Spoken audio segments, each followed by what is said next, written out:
Olá, obrigado por visitar o nosso canal e por assistir aos nossos vídeos. No vídeo de hoje reunimos 20 dicas para te ajudar a não cair na malha fina.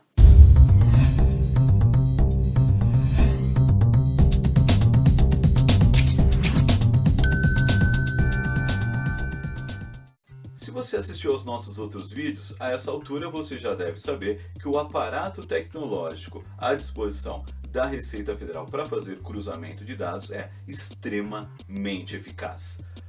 Numa recente entrevista, a Receita Federal divulgou que, relativamente ao ano calendário 2014, nos exercícios de fiscalização de 2015, foram retidas mais de 1 milhão de declarações na malha fina, dos quais 280 mil foram objeto de autuação, gerando mais de 6,7 bilhões de reais em autuações. Então você deve ter muito cuidado ao fazer a sua declaração, se algo que você não deve poupar ao fazer a sua declaração é muita atenção, e para te ajudar reunimos 20 dicas.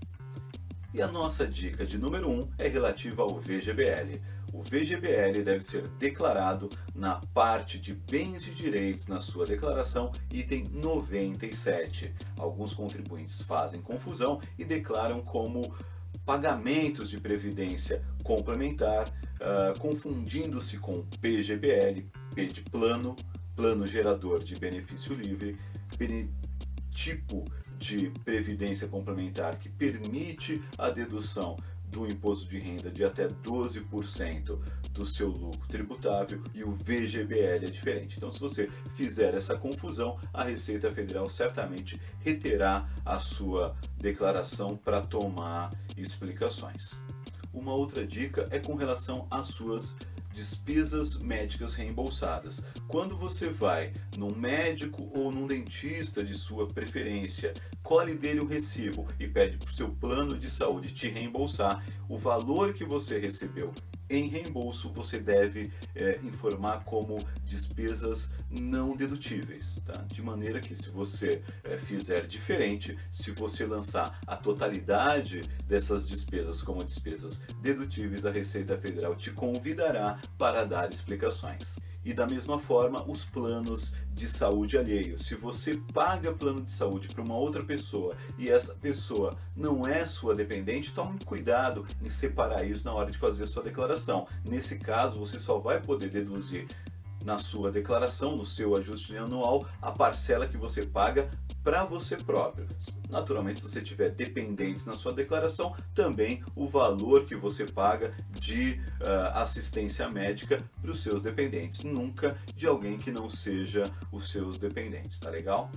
Uma outra dica é, se você teve a situação de ter comprado um bem e vendido no mesmo ano, faça a informação disso na sua declaração de ajuste. É muito comum que os contribuintes não façam, e a Receita Federal vem sendo tolerante a isso. A gente não conhece nenhuma autuação relacionada a uma situação dessa, mas a gente conhece que há a obrigatoriedade de declarar. A gente está te emprestando aqui essa dica, então não corra o risco. Daqui a pouco a Receita Federal passa a ser mais criteriosa com esse tipo de informação, e aí você passa a correr o risco de ir para a malha fina mesmo estando informado. Então, ciente dessa dica, você passa agora a declarar bens que você adquiriu num ano e vendeu no mesmo ano para fugir da malha fina.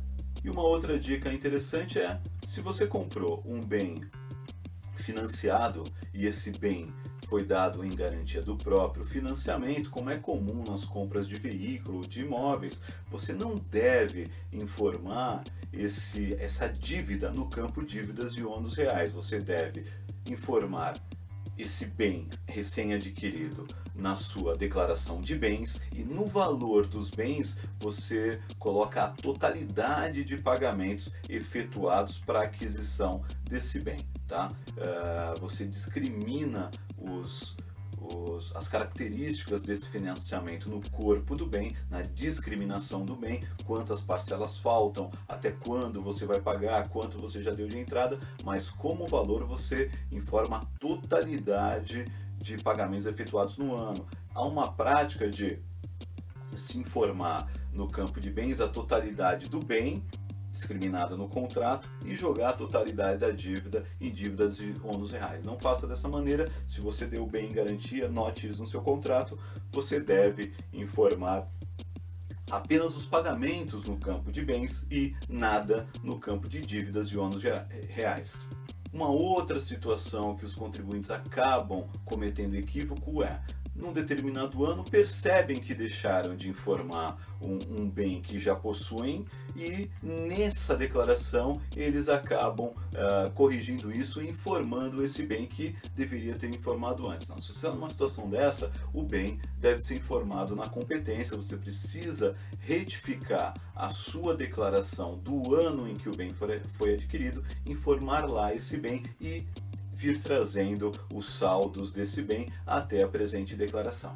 Nossa oitava dica é relativamente a operações em bolsa de valores. Se você tem prejuízos em anos anteriores em operações em bolsa de valores e quer deduzir de ganhos em bolsa de valores nesse ano, você deve ter declarado isso em alguma declaração e ter trazido esse saldo ao longo dos meses. Você não fez, você não pode deduzir. O que a gente recomenda nesse caso é: retifique a sua declaração onde esse prejuízo foi gerado, a partir do mês onde ele foi gerado, e venha aí trazendo para que você possa deduzir agora. Você não pode trazer um prejuízo deduzido de um ganho de agora se você ainda não declarou antes.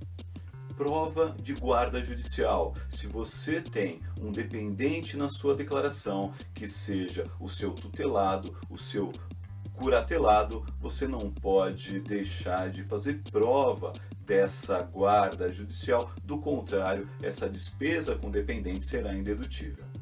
E se você está numa situação de comunhão estável há mais de 5 anos e vai informar o seu companheiro ou companheira como dependente na sua declaração, você deve certificar de que tem prova dessa coabitação. Do contrário, a Receita Federal pode te trazer problema aí, te convidando para prestar contas na malha fina.